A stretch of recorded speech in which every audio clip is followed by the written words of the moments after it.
Hello, Dwayne here, PhoenixTypewriter.com. We have a nice old Woodstock here. I think this machine is almost 100 years old. Let's see what this says. Oh yeah, 1917 I think. Very nice. It's one of the first of the Model 5 Woodstocks that they made.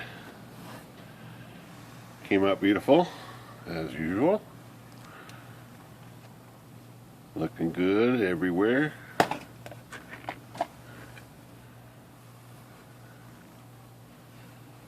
Very stylish machines.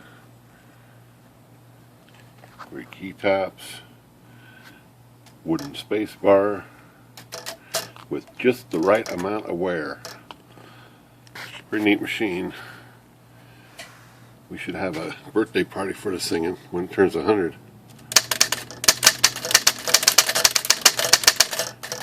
I am 100 this next year.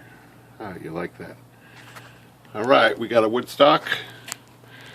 That's our video. Have a great day.